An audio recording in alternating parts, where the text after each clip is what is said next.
Bismillahirrahmanirrahim. Toujours avec la réaction d'estérification et d'hydrolyse, la partie numéro 2. On passe maintenant à des composés qui sont nouveaux, qui sont les anhydrides d'acide et les esters. On va commencer par les anhydrides d'acide. Donc les anhydrides d'acide, ce sont des composés organiques qui contiennent le groupe fonctionnel CO, O, C, de liaison O. Ça, c'est le groupe qui caractérise les anhydrides d'acide. Et bien sûr, la formule brute des anhydrides d'acide, il faut ajouter un groupe d'alkyle R et un groupe d'alkyle R. Et attention, ضروري, c'est nécessaire qu'il faut que le R يكونوا la même R, R. R, R, R متجهة, R متجهة. Qu'est-ce qu'on remarque? On remarque que l'atome d'oxygène se comporte comme un axe de symétrie. Ça, c'est comme on a un axe de symétrie RCO et RCO. Et parfois, on trouve la formule de l'anhydride d'acide. Parfois, on le trouve comme ça. RC de liaison O, C de liaison O, R. Ça, c'est la même chose. Ça, c'est l'axe de symétrie. RCO, RCO. Pour la nomenclature des anhydrides d'acide. Donc, le nom des anhydrides d'acide se dérive de celui de l'acide carboxylique correspondant en remplaçant le mot acide par le mot anhydride. En remplaçant le mot acide par le nom anhydride. Exemple, par exemple, CH3, C de liaison O, C de liaison O, CH3. Et là, il faut faire attention. Ça, c'est l'axe de symétrie.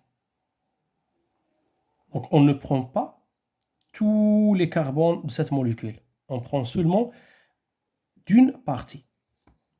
ما كناخدوش les carbones كاملين باش نكتبوا le nom ديالنا. كناخدوا فقط seulement de l'un des parties, soit هذه ولا هذه. C'est-à-dire pour nous, on a deux carbones. Donc, le nom, c'est au lieu d'acide, on dit anhydride. Anhydride. Méthane, éthane. Éthanoïque. Éthanoïque. Anhydride, éthanoïque. Tout simplement. Anhydride, éthanoïque. Comme l'acide éthanoïque, mais seulement les carbones de la première partie. Deuxièmement, le deuxième composé, c'est les esters. Composé le plus important. Les esters. Les esters, ce sont des composés toujours organiques qui contiennent le groupe fonctionnel R, qui contient le groupe fonctionnel R, C, de liaison O, O, R'. R, C, de liaison O, R'. Maintenant, il faut faire attention. Par exemple, le composé qu'est-ce qu'on remarque? On remarque le groupe d'acide. Donc, il faut faire attention. C'est que R', il faut toujours différent d'un hydrogène.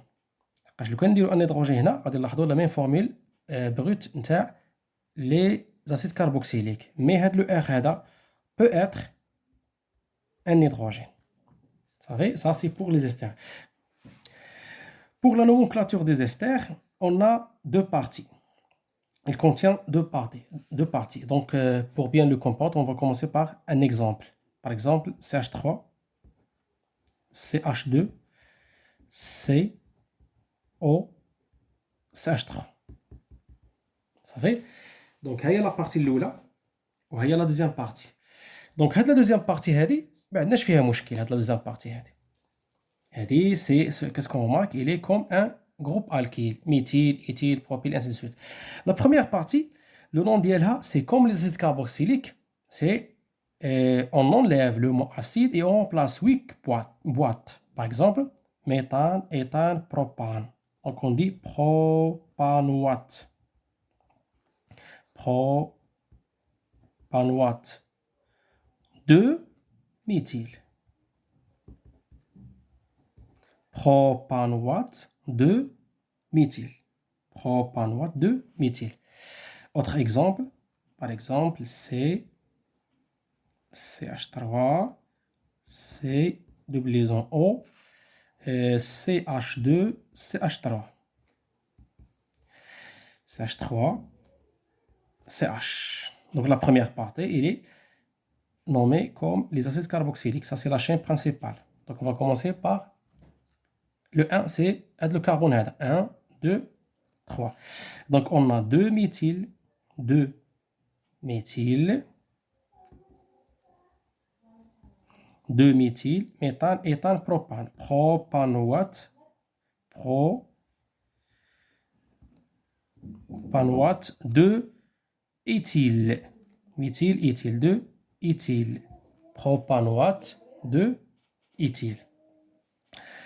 On donne un autre exemple tel que la chaîne, de la partie il est ramifiée, par exemple CH3, C, double liaison O, O, C, C et C. CH3, CH3, هنايا CH.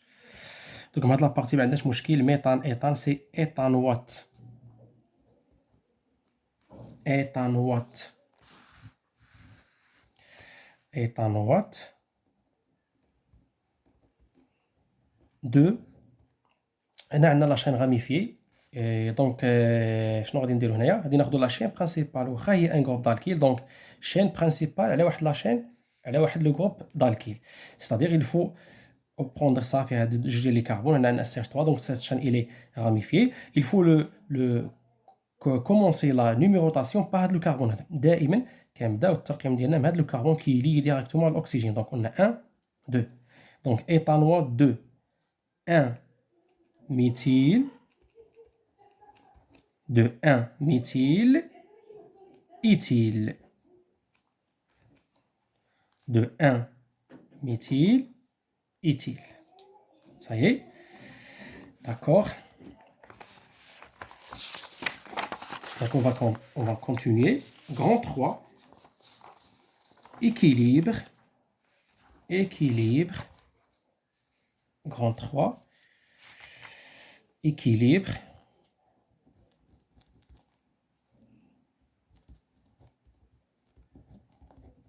équilibre, estérification, estérification, équilibre, estérification, hydrolyse. On va commencer par, premièrement, réaction d'estérification. Réaction d'estérification et d'hydrolyse. Réaction d'estérification et d'hydrolyse. C'est quoi la réaction d'estérification? La réaction d'estérification, c'est la formation d'un ester à partir d'un acide carboxylique et d'un alcool. Autrement dit, on a un acide carboxylique RC double liaison OH plus un alcool, c'est-à-dire R'OH. Qu'est-ce qu'on obtient? On obtient un ester. Ça, c'est la stérification. Donc, l'ester, toujours, كنبداو الكتابة ديالو من l'acide carboxylique. Donc, on a R, C, double liaison O. Donc, R, C, double liaison O, O. من نوصل لهاد ال O, نجيو نكتب وحدها R'. أكوتي ديال ال O, R'. شنو غادي يبقى لنا؟ غادي يبقى لنا هنا OH وهنا H, c'est-à-dire plus H2O. Donc, ça, c'est estérification. Estérification. Donc, l'estérification, c'est la formation d'un ester à partir d'un acide carboxylique et d'un alcool. Ça, c'est l'estérification. Et puisque l'ester formé réagit avec l'eau, donc le sens inverse de la réaction s'appelle hydrolyse. Donc, c'est quoi l'hydrolyse? C'est l'ester plus H2O qui nous donne un alcool plus un acide carboxylique. Ça, c'est ce qu'on appelle réaction d'estérification et d'hydrolyse. Deuxièmement, question de cours, caractéristique de cette réaction. Caractéristique. Donc, les caractéristiques de la réaction, elle est lente. Elle est lente et limitée.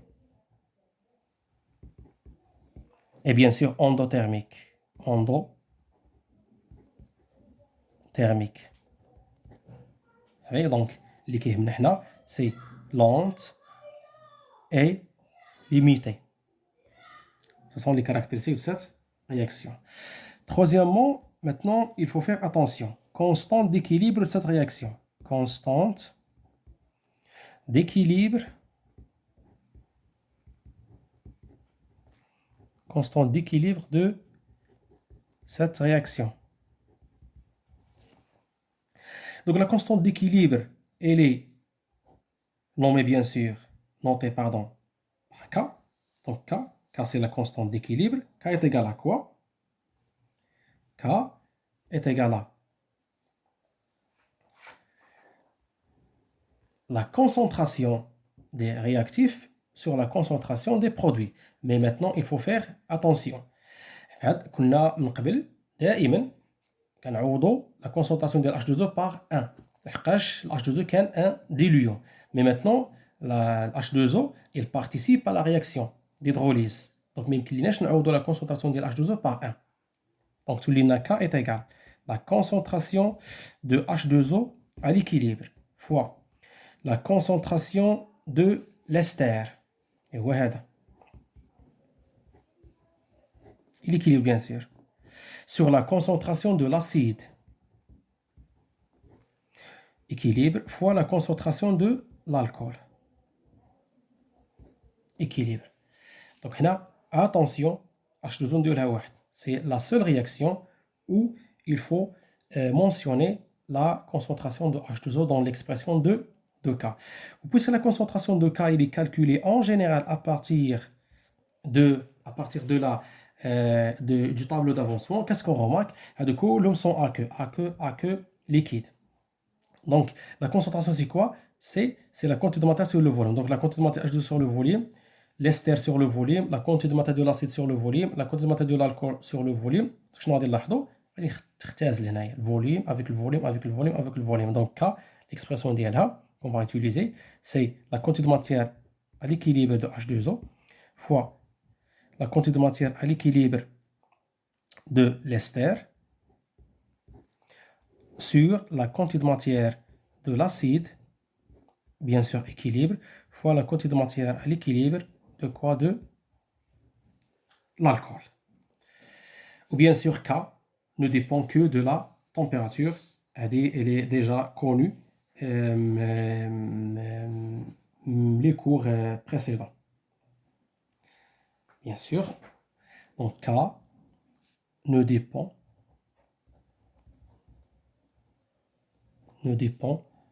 que de la température. Voilà. Maintenant, on passe à la dernière partie. L'IA, c'est quoi? C'est quatrièmement, contrôle de la réaction. Contrôle de la réaction. Donc, nous avons le contrôle de la réaction. La réaction elle est lente. Il y a la méthode pour le rendre rapide. La réaction elle est limitée, qui est la méthode pour que X devient presque est égal à X max, ou bien à peu proche de X max. Donc on va commencer par, premièrement, contrôle de la vitesse de la réaction. Contrôle de la vitesse de la réaction. Et maintenant, on parle de ce qu'on appelle la cinétique. La cinétique. Donc, pour augmenter la vitesse de la réaction, qu'est-ce qu'on peut faire? Il faut augmenter, c'est quoi? Il faut augmenter la température. Donc, la première méthode, c'est l'élévation. c'est élévation de la température, c'est élévation de la température. Par quoi? Par chauffage. Exactement par chauffage à reflux. Et on va voir les exercices. Pourquoi chauffage à reflux? Bien sûr, pour ne pas disparaître les quantités de matière des produits et des réactifs. Donc, premier facteur cinétique, c'est la température. Il faut enlever la température par chauffage. Deuxième, c'est quoi? C'est utiliser un catalyseur. Et le catalyseur, c'est quoi? C'est l'acide sulfurique. Acide sulfurique. L'acide sulfurique est bien sûr qui est introduit dans le mélange et qui fait augmenter la température et bien sûr sont influencés sur la limite de l'estérification, c'est-à-dire sont influencés sur l'état final. Deuxièmement, c'est contrôle de l'état final. Et qu'est-ce que le contrôle de l'état final? C'est-à-dire pour rendre la réaction presque totale. Maintenant, pour contrôler l'état final de cette réaction, on va définir ce qu'on appelle le rendement. Donc, le rendement de la réaction. C'est quoi le rendement de la réaction? C'est la quantité de matière expérimentale du produit obtenu, sur, par exemple, c'est l'ester pour l'estérification, par exemple, c'est la quantité de matière de l'ester pour l'estérification expérimentale sur N obtenue théoriquement.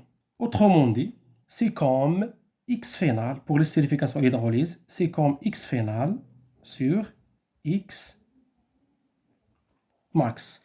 Donc, le calcul du rendement, c'est comme le calcul du taux d'avancement de la réaction phénale. Donc, pour améliorer le rendement de la réaction d'estérification ou bien d'hydrolyse, on a deux méthodes. Donc, pour améliorer le R, on a deux méthodes. Pour améliorer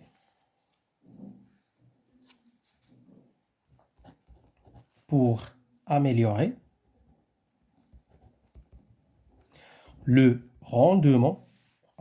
rendement de la réaction, c'est-à-dire d'estérification et d'hydrolyse, on a deux méthodes. Soit utiliser l'un des réactifs en excès, ou bien éliminer l'un des produits formés. Donc la réponse, c'est il dépend de cas. Utiliser l'un des réactifs en excès. Qu'est-ce que ça veut dire l'un des réactifs en excès? Donc il y a RCOH par exemple en excès, l'acide en excès. Je ne vais pas dire le va diminuer. Donc il y a qu'un cas veut diminuer, mais il y a une constante d'équilibre. Il y a QR. يعني خص la réaction ديالنا يزيد يتمشى باش نفورمي l'acide avec une quantité plus grande. Il a éliminé l'un des produits en formé. Par exemple, éliminer l'ester. Donc il a حيدنا نقصنا من l'ester. Donc هذا الكا غادي تنقص وبالتالي مازال ما وصلناش ليكيليبر. خصنا عاد نزيدو باش نوصلوا للكا. Ça y est. Donc la dernière remarque le cours, c'est que le rendement de la réaction, le rendement de la réaction dépend de la classe.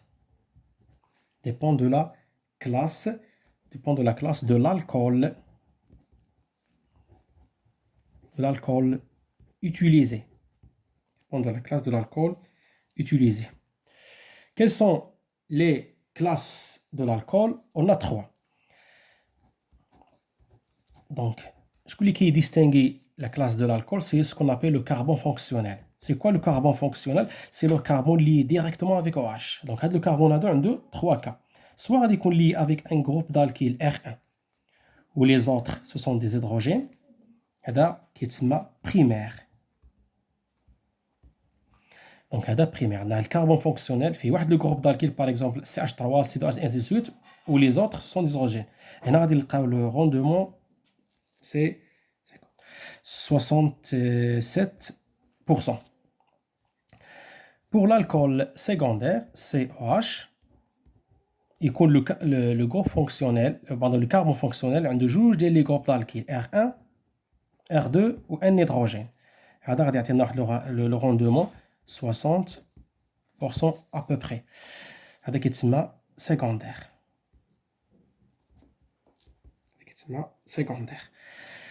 Troisième cas, le carbone fonctionnel lié avec 3 groupes d'alkyle, R1, R2, R3. C'est tertiaire. Donc, on a le rendement à peu près égal à 5%.